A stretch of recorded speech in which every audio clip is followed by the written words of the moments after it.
Okay तो आज हम स्टार्ट करेंगे ऑप्टिक्स जैसा आपको पता है कि इसमें हम स्टडी करते हैं किसके बारे में। स्टडी करते हैं लाइट के बारे में, लाइट का नेचर, लाइट का प्रोडक्शन, लाइट का प्रोपगेशन।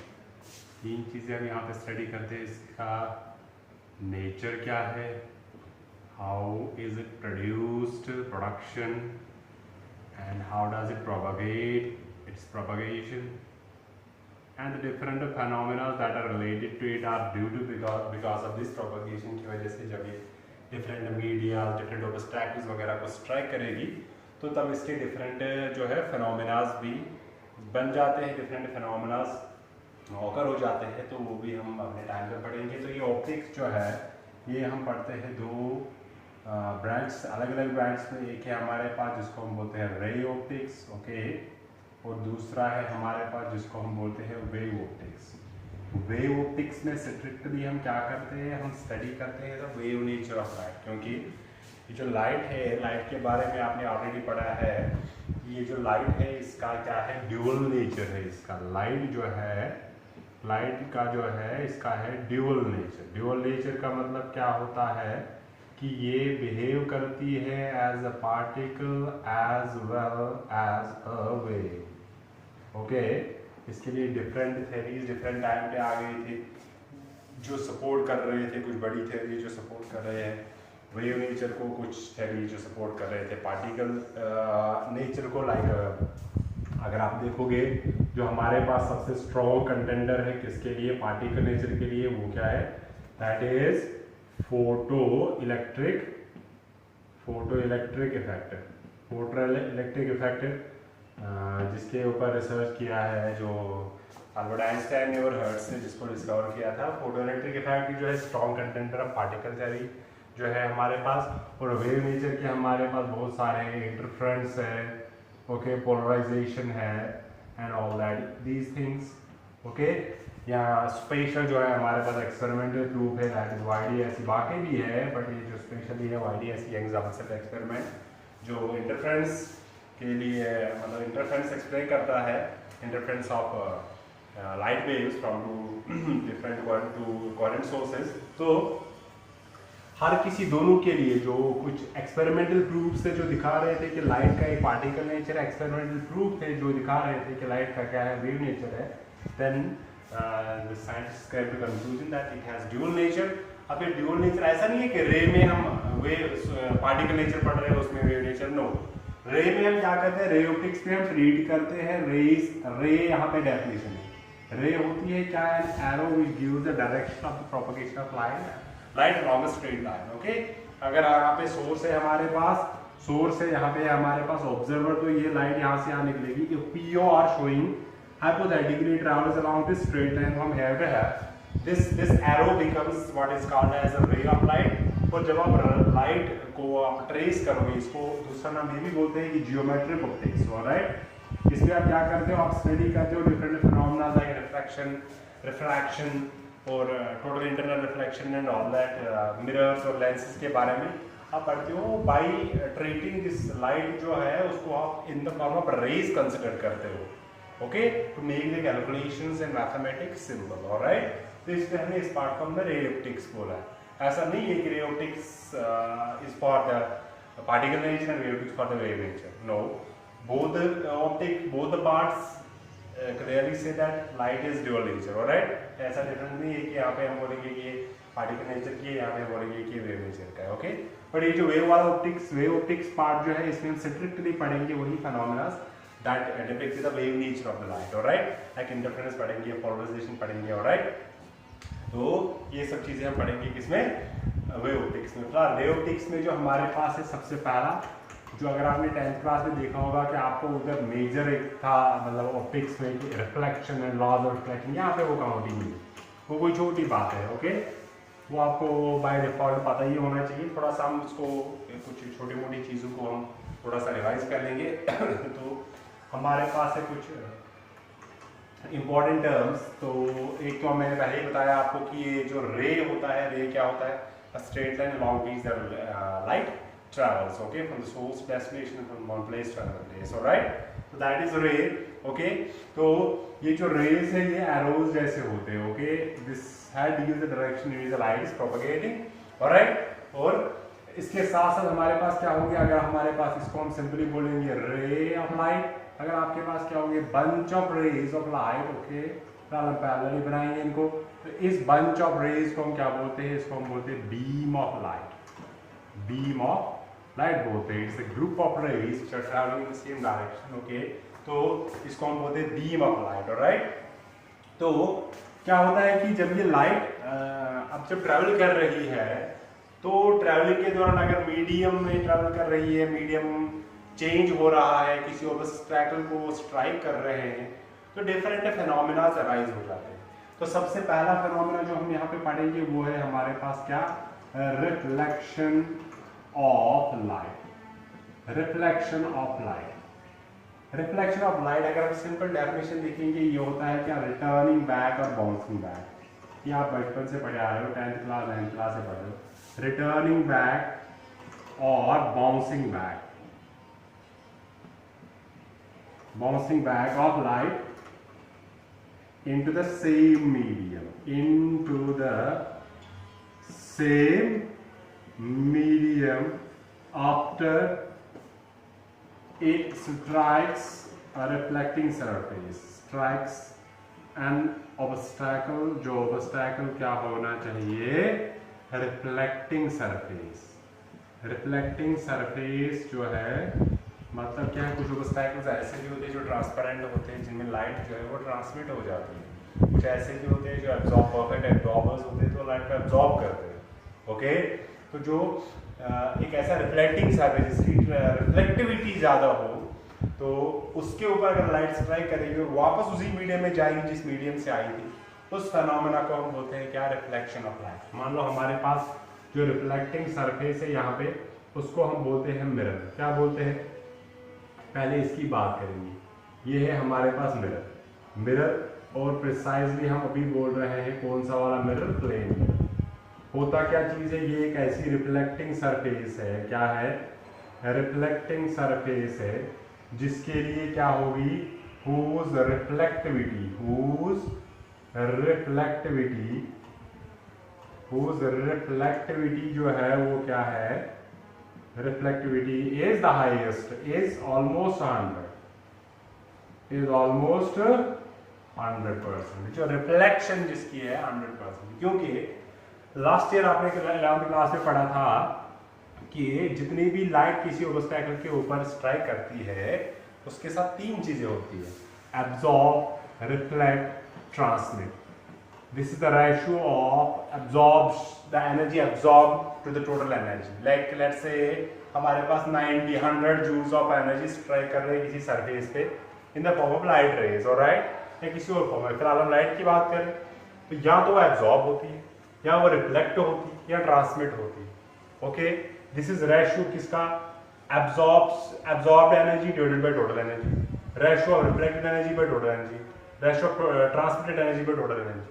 इसको हम बोलते हैं एब्जॉर्बिडिटी, रिफ्लेक्टिविटी, ट्रांसमिटिविटी। ऑलराइट, तो जो प्लेन मिरर होता है, मिरर जो होते हैं उनमें क्या होता है, एब्जॉर्प्शन इज लीस्ट, फ्रैक्शंस में बहुत पार्ट्स में होती है, जो ट्रांसमिशन होती है वो भी पार्ट्स में होती है, वो नेग्लिजिबली स्मॉल होती है। उनमें क्या होता है, दिस रिफ्लेक्टिविटी जो है इनमें ऑलमोस्ट, एब्जॉर्बिडिटी या ट्रांसमिटिविटी जो है वो 0 के बराबर होती है ऑलमोस्ट, और ये जो रिफ्लेक्टिविटी होती है दिस ऑलमोस्ट इक्वल टू 1। मतलब जितनी भी लाइट इनके ऊपर स्ट्राइक करेगी, ये almost reflect all of that light back to the same medium from which it hit the surface. Alright, तो मिरर एक ऐसा ही सरफेस है हमारे पास, प्लेन मिरर की हम बात कर रहे हैं कि जिसमें रिफ्लेक्टिविटी जो है वो क्या होती है, ऑलमोस्ट 100% होती है। तो जितनी भी लाइट इसके ऊपर स्ट्राइक करेगी वो रिफ्लेक्ट होकर वापस जाएगी। और ये मिरर बनता कैसे, ट्रांसपेरेंट गिलास होता है, इसके एक साइड में किया जाता है कोट किस चीज का, सिल्वर का, क्योंकि सिल्वर अगर आप देखोगे नेचर में one of the best reflectors है, सिल्वर कोटिंग होती है इसकी। सिल्वर जो है ये क्या है, बेस्ट रिफ्लेक्टर होता है, one of the best reflectors. Alright, और फिर इसके ऊपर पीछे कुछ पेंट किया जाता है, कोई कलर का, कोई ग्रीन, रेड, जो भी आपको अच्छा लगे, और सिल्वर को पीछे से वो टार्निश बचाने के लिए। ऑलराइट, तो जो दूसरी साइड है ये, उस साइड क्या करेगी, जब भी इसके ऊपर लाइट पड़ जाएगी, सिल्वर से good reflector whose reflectivity is almost 100%, so it reflects back the light into the same medium, alright? तो उसी फिनोमेना को हम क्या बोलते हैं, ये होती है रिफ्लेक्शन ऑफ लाइट। क्या होती है? Reflection of light, alright? अब ये reflection, remember it is not necessary कि ये हमेशा एक मिरर से ही रिफ्लेक्शन होगी। Reflection can take place from any place and all places, alright? Of course उस केस में रिफ्लेक्टिविटी का रेशियो 100% नहीं होगा, पर 1%, 0.11% कितना भी छोटा क्यों ना हो, there will be some reflection. Okay, reflection is not mandatory कि एक मिरर ही होना चाहिए। आपको ये बोर्ड से कोई चीज दिख रही है, it is only because light after reflection from this board hits your retina और your eye, whatever the case is, alright? तो जो भी आपको चीज दिख रही है, all the things you see is only because of किसकी वजह से? रिफ्लेक्शन की वजह से। तो जब भी उसी चीज से रिफ्लेक्ट होकर लाइट आएगी, तब आपके आई लेंस के थ्रू पास होकर आपके रेटिना के ऊपर वहां से ऑप्टिक नर्व उसको ट्रांसमिट कराती है ब्रेन के ऊपर, तो ब्रेन फिर परसीव करता है उस इमेज को। ओके, तो all these things we see because of reflection. Okay, अब ये रिफ्लेक्शन जो है ये रेगुलर हो सकती है, इर्रेगुलर हो सकती है, रेगुलर हो सकती है और इर्रेगुलर हो सकती है।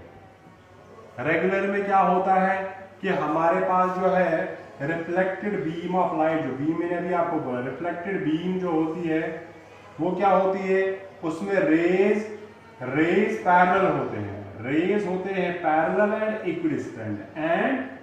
इक्विडिस्टेंट और क्या होते हैं, पैरेलल। एक को फिलहाल इक्विडिस्टेंट लिखना जरूरी नहीं है। रेज पैरेलल होते हैं और क्या होते हैं, रेगुलरली डिस्ट्रीब्यूटेड। रैंडम डिस्ट्रीब्यूशन इनमें नहीं होती। लाइक कैसे, ये पहले ये लिखेंगे, ये जो है ये अराइज होते हैं because of regularity of the surface.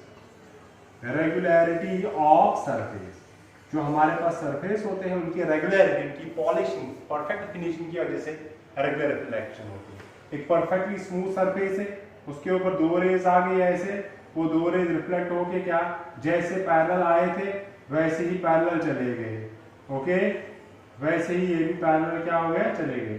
तो अब क्या होगा, जब इंसिडेंट रेज पैरेलल आ रही है, रिफ्लेक्शन के बाद भी पैरेलल आ रही है, तो they are equally distributed, energy is equally distributed, तो हम बोलते हैं कि ये क्या है, रेगुलर रिफ्लेक्शन। इर्रेगुलर में क्या होता है, ड्यू टू सरफेस इर्रेगुलरिटीज, ये रिफ्लेक्शन जो है ये टेढ़ी मेढ़ी, इंसिडेंट रेज तो आ रही है पैरेलल एक दूसरे के, मगर वो अलग अलग पॉइंट्स पे पड़ रही है, तो उसकी वजह से क्या होगा, दे reflect at different directions, alright?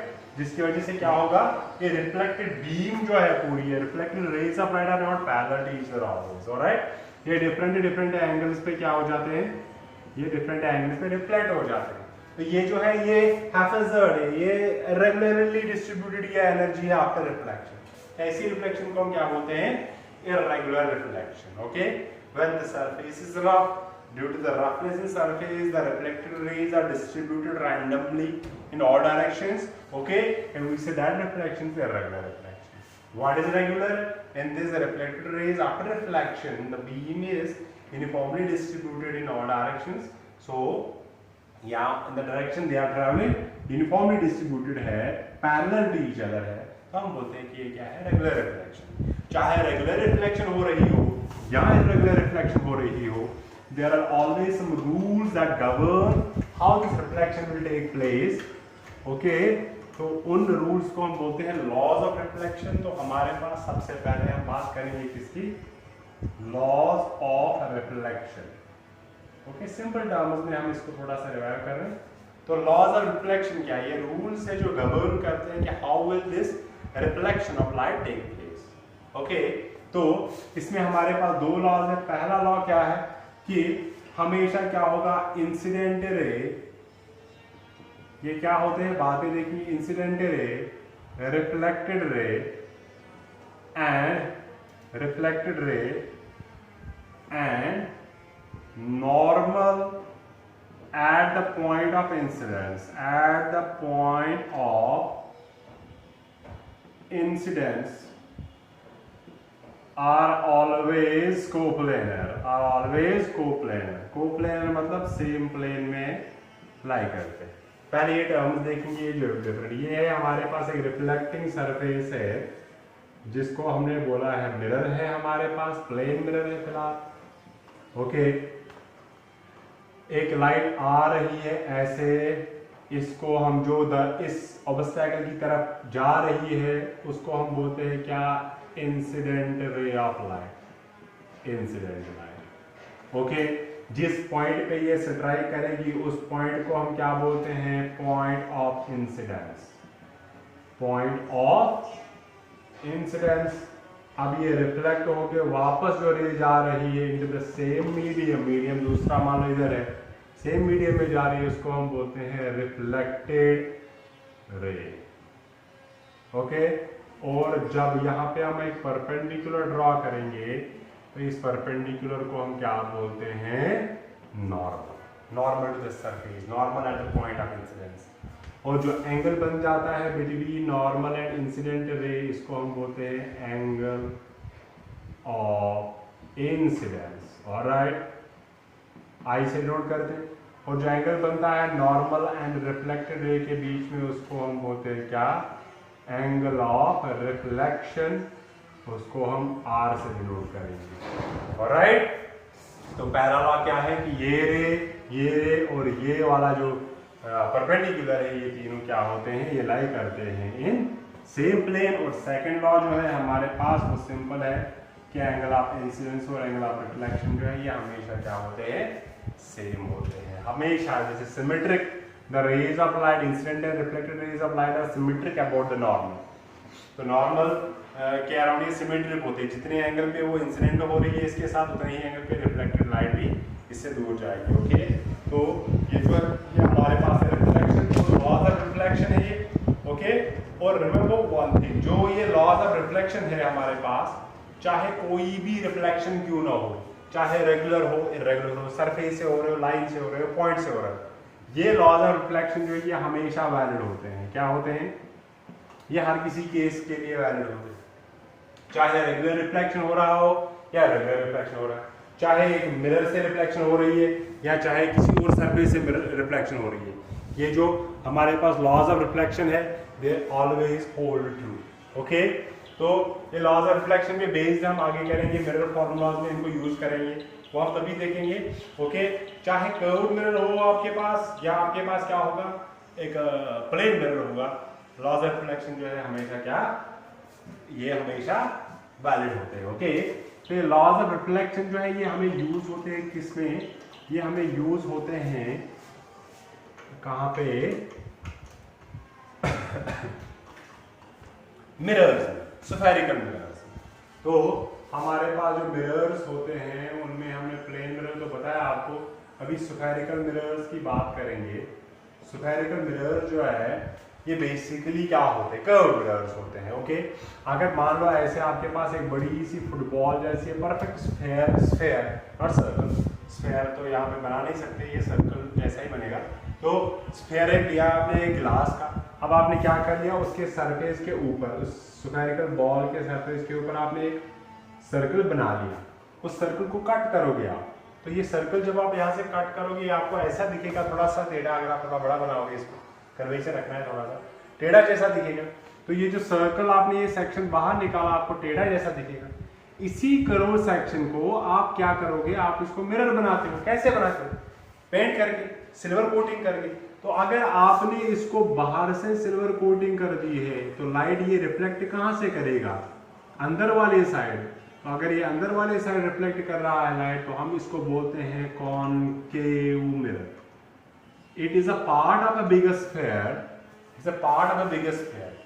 Spherical mirror है basically, और उसका एक हिस्सा लेंगे जिससे हम रिफ्लेक्शन कराते हैं। तो कर्व्ड अगर आपके पास कोई सरफेस है जो रिफ्लेक्शन कर रही है from the inner side, from the cave side, that is called as a concave mirror. और अगर आपने इसी पार्ट को क्या कर लिया है, अगर आपने इसको पेंट कर लिया है अंदर वाले साइड सिल्वर कोटिंग करिए, now it will reflect from the outer bulged surface से ये रिफ्लेक्ट करेगा, तो हम इसको बोलते हैं क्या, कॉन्वेक्स मिरर। इसको हम बोलते हैं क्या, कॉन्वेक्स मिरर। तो हमारे पास जो है स्फेरिकल मिरर दो टाइप के हैं, एक है कॉनकेव मिरर, दूसरा कौन सा है, कॉन्वेक्स मिरर।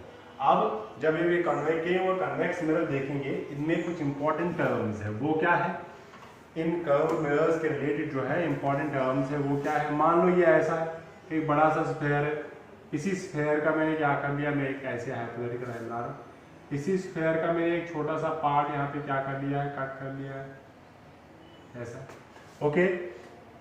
इसी मिरर का मैंने एक छोटा सा पार्ट यहाँ पे कट कर लिया है, तो क्या होगा, इसको ऐसे बनाएंगे,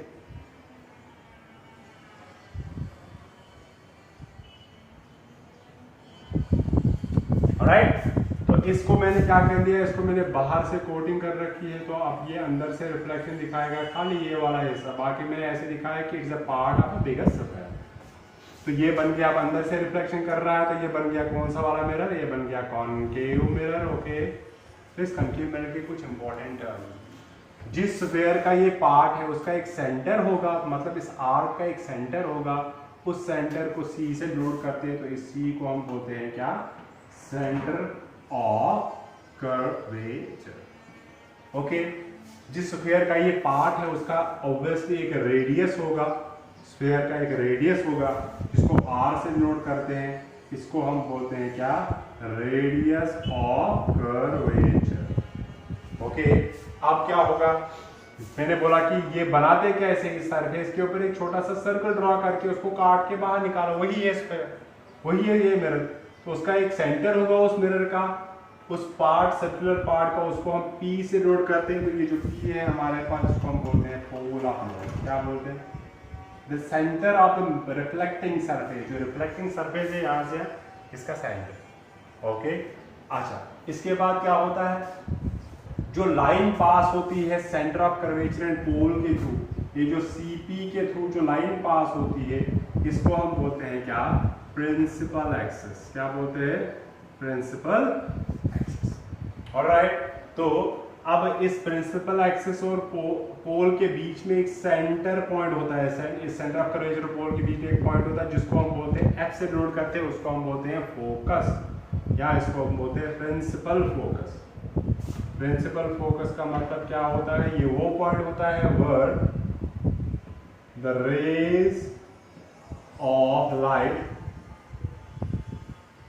converge or diverge, converge or diverge after reflection, okay. ये एक ऐसा पॉइंट होता है जहां पे rays of light converge and diverge, वो क्या होता है, कन्वर्ज एंड डाइवर्ज बाद में देखेंगे, ओके। और इसका एक डायमीटर होता है इस मिरर पार्ट का, इस डायमीटर या लेंथ ऑफ मिरर को हम क्या बोलते हैं, लेट्स से इसको हम बोलेंगे एम डैश से इसको डिनोट करेंगे, ये जो एम डैश है इसको हम बोलते हैं क्या, लीनियर एपर्चर, क्या बोलते हैं, linear aperture of the mirror, या डायमीटर जो होता है इस mirror, okay. These are some important terms किसके रिलेटेड, जो है हमारे पास मिरर। इसी तरह कॉन्वेक्स मिरर में भी ऐसा ही होगा, इसी को मैंने अंदर से कर लिया, तो it's again the part of sphere, radius होगा, सेंटर होगा, फोकस होगा, पोल होगा, अपर्चर होगा और फोकस होगा, ओके। और इसकी भी एक अपनी प्रिंसिपल एक्सिस होगी, ठीक है। तो अब हमारे पास क्या है कि अब ये जो हमारे पास concave mirror and convex mirror है, इसमें डिफरेंस किस चीज़ का है, कुछ चीज़ें इनमें डिफरेंशिएटिंग है, वो क्या है, अगर हम बनाएंगे एक ही लाइन पे हम बनाएंगे दो मिरर्स, एक है हमारे पास कॉनकेव, दूसरा है हमारे पास कॉन्वेक्स, ऐसे अभी पता नहीं चला, अभी चला पता कि जब हम इसको बाहर से पेंट करेंगे इट इज कॉनकेव, अंदर से पेंट करेंगे इट्स कॉन्वेक्स, ऑलराइट। इसका यहाँ पे है सेंटर ऑफ कर्वेचर, ये है पोल, इसका ये है पोल, और इधर आगे वही होगा सेंटर ऑफ कर्वेचर, ऑलराइट, ठीक है कि नहीं। इसका जो फोकस होगा यहाँ सेंटर पे होगा, बीच में कि इसका भी फोकस कहीं सेंटर में बीच में होगा, ऑलराइट। इनको भी लेंथ सेम रखेंगे, ओके। तो और क्या इंपॉर्टेंट टर्म्स है इसके भी, अगर ये सेम मिरर के पार्ट्स है तो ये इसका भी अपर्चर वही होगा, इसका भी अपर्चर वही होगा, इसका भी रेडियस वही होगा, उसका भी रेडियस वही होगा, ओके। और क्या कहते हैं इसको कि इसका भी फोकस वैसा ही उतना ही दूर होगा, उसका भी फोकल लेंथ जो है उतनी दूर होगी। ये मैं भूल गया था कि ये जो पोल से लेके फोकस के बीच में ये जो डिस्टेंस है इसको हम छोटे एफ से नोट करते हैं, और ये छोटा एफ है इसको हम बोलते हैं फोकल लेंथ, क्या बोलते हैं, फोकल लेंथ, राइट। तो ये हमारे पास मिरर्स है और मिरर्स के रिलेटेड जो इंपॉर्टेंट टर्म्स। ऑलराइट, अब इन मिरर्स के बारे में और भी कुछ इंफॉर्मेशन आपको याद रखनी है। वो क्या है, ये जो हमारे पास कॉनकेव मिरर है, कॉनकेव मिरर है, और ये है हमारे पास कौन सा, convex mirror. Alright, focal length आपको पता चल गया। तो कॉनकेव मिरर है, कन्वेक्स मिरर, इसको हम बोलते हैं कन्वर्जिंग मिरर। क्या बोलते हैं, कन्वर्जिंग मिरर। इसको हम बोलते हैं डाइवर्जिंग मिरर। क्या बोलते हैं, डाइवर्जिंग मिरर। कन्वर्जिंग क्यों, कन्वर्ज होता है नजदीक लाना, डाइवर्ज हो गया फैलाना, दूर दूर ले जाना। तो अगर हम देखेंगे कि यहाँ जब रेज ऑफ लाइट इसके ऊपर पैरेलल आती है, तो रिमेंबर द रूल, जो रेज ऑफ लाइट पैरेलल आती है प्रिंसिपल एक्सिस के, वो पास होती है किसके थ्रू, फोकस, सॉरी फोकस के थ्रू ये पास होती है। ओके, तो ये सारे रेज ऐसे नहीं हो रहा है कि ये दूर थे, अभी ये रिफ्लेक्शन के बाद एक ही जगह जमा हो रहे हैं, यहाँ पे पहुंच रहे हैं सारे, तो ये एक ही जगह पे कन्वर्ज हो रहे हैं, इसलिए हम इसको बोलते हैं कन्वर्जिंग मिरर। पर यहाँ पे क्या होता है, जैसे रेज ऑफ लाइट आएंगे ऐसे, ये भी अगर हम देखेंगे रिफ्लेक्शन के बाद ये भी फोकस के थ्रू जाना चाहते हैं, मगर ये रिफ्लेक्ट होंगे बाहर वाले साइड में, बाहर वाले डायरेक्शन में। तो क्या होता है कि ये ऐसे रिफ्लेक्ट, ये रिफ्लेक्ट होते हैं कि पास टू द फोकस, ये भी रिफ्लेक्ट होते हैं as if they come from the focus. क्या आप आगे देखोगे, जैसे लगता है कि ये भी फोकस से ही होके आई हुई है। अगर आप देखोगे ये रेज ऑफ लाइट रिफ्लेक्ट होकर यहाँ देखोगे, आपको लगेगा ये फोकस से आ रही है। यहाँ पे अगर आप देखोगे इस रे ऑफ लाइट को कहीं दूर, आपको ऐसा लगेगा जैसे कि इसके फोकस से आ रहा है। तो उस चक्कर में क्या हो जाता है, डाइवर्ज हो जाते हैं, तो ये दूर हो जाते हैं, स्प्रेड आउट हो जाते हैं, तो इसको हम बोलते हैं क्या, डाइवर्जिंग मिरर। क्या बोलते हैं, डाइवर्जिंग मिरर। ऑलराइट, तो कन्वर्जिंग मिरर हो या डाइवर्जिंग मिरर हो, दोनों में क्या होता है, there is always a relation. See, laws of reflection hold true in both the cases, चाहे कन्वर्जिंग मिरर हो या डाइवर्जिंग मिरर हो, इनके लिए एक मिरर फॉर्मूला आती है, वो सेम रहती है, चाहे कन्वर्जिंग मिरर हो या डाइवर्जिंग मिरर हो। बट इससे पहले कि हम वो सब करें, हमें एक रिलेशन देखनी है, दैट इज किस किस के बीच में, फोकल लेंथ और रेडियस ऑफ कर्वेचर, किसी भी मिरर के लिए व्हाट इज देयर कनेक्शन, क्या इनके बीच में कनेक्शन है, छोटा सा कनेक्शन है इनके बीच में, जो आगे काम आता है, बहुत इंपॉर्टेंट है। ओके, क्योंकि मैंने अभी आपको बोल दिया कि ये जो इनका सेंटर होता है, ये मान लो ये है सेंटर ऑफ कर्वेचर, ये है हमारे पास क्या, पोल। ओके, ये है हमारे पास। अब हमने क्या कर लिया है, हमने रखा है एक ऑब्जेक्ट, कहीं ऑब्जेक्ट आ रहा है, उससे रे एक आ रही है। Remember the rule for tracing the image, मैं आपको नेक्स्ट लेक्चर में बताऊंगा, फिलहाल याद रखो, रेज ऑफ लाइट आ रही है ऐसे पैरेलल टू प्रिंसिपल एक्सिस, वो रिफ्लेक्शन के बाद कहाँ जाएंगी, थ्रू फोकस। सिंपल। ओके, तो ये रे और ये जो प्रिंसिपल एक्सिस है, ये पैरेलल है एक दूसरे के, और हम क्या करेंगे, यहाँ पे देखेंगे लॉज ऑफ रिफ्लेक्शन।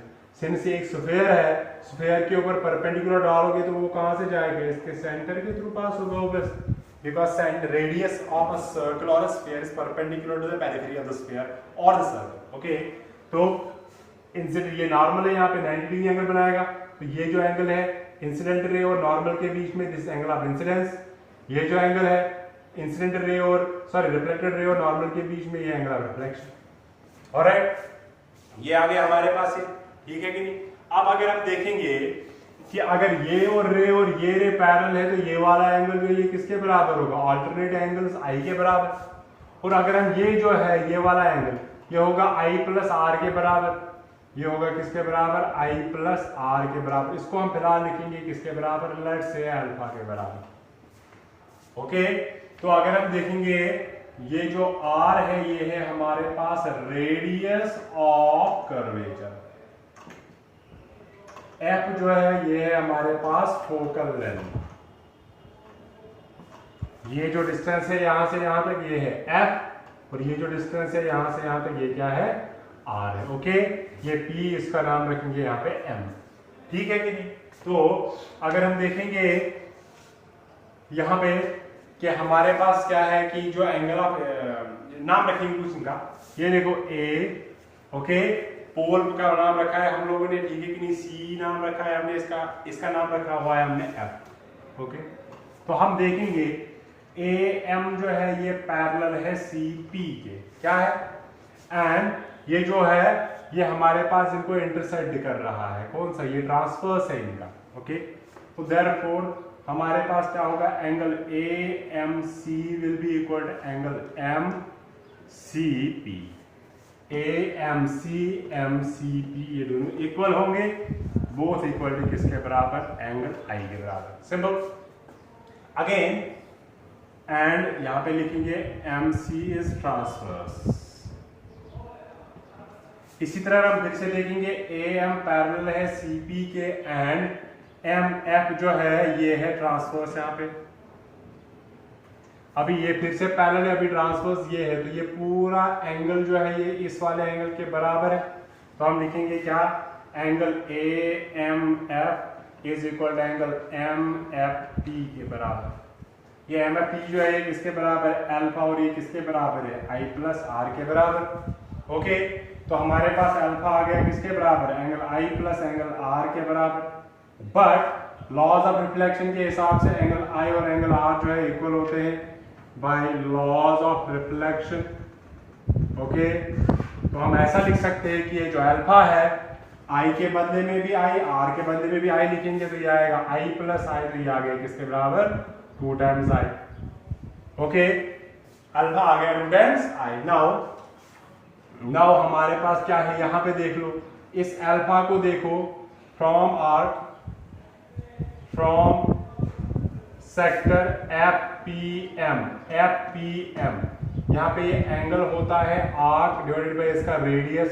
छोटा सा अपर्चर लोगे, छोटा मिरर लोगे तो ये और ये डिस्टेंस ऑलमोस्ट सेम होंगे, तो हम इस अल्फा को लिख सकते हैं किसके बराबर, it is MP divided by PF, इसके बराबर आ गया। एंड और ये जो I है किसमें, इन सेक्टर, किस वाले सेक्टर में, CMP, इसमें I एंगल होता है आर्क डिवाइडेड बाय रेडियस। छोटा सर्कल लोगे तो ये और ये दोनों ऑलमोस्ट सेम होंगे, तो ये आएगा MP डिवाइडेड बाय PC के बराबर। ओके, तो put these two values alpha and I in equation number first में डालेंगे ये वैल्यू। अगर हम इनको इक्वेशन फर्स्ट में डालेंगे वैल्यू, तो हमारे पास जो एक्सप्रेशन छोटा सा बन जाएगा वो किसके बराबर है, तो पुट वैल्यू ऑफ किसका, value of alpha and I in equation number first. Alpha के बदले में MP upon PF equals 2 times MP upon P, MP and MP cancels, 1 upon PF जो है, PF किसके बराबर है, छोटा f, इक्वल 2 अपॉन PC किसके बराबर है, R के बराबर, which implies crossing them, तो R का वैल्यू आएगा 2 टाइम्स F, या आप ऐसा लिख सकते हो F आ जाता है R/2। इसीलिए मैंने पहले ही बोला कि ये जो है ये सेंटर होता है, मिड पॉइंट होता है इन दोनों का। ये भी इक्वेशन जो है यूज होती है for all types of mirrors, ठीक है कि नहीं, चाहे क्या हो, कॉन्केव मिरर हो या कन्वेक्स मिरर हो। ओके, और यही फॉर्मूला यूज होती है, अगर आप चाहोगे तो डिफरेंट तरीके हैं मिरर फॉर्मूला डिराइव करने के, तो ये वहां पे भी यूज होती है। और मिरर फॉर्मूला कैसी है, कहाँ पे यूज होती है, वो हम देखेंगे नेक्स्ट लेक्चर में।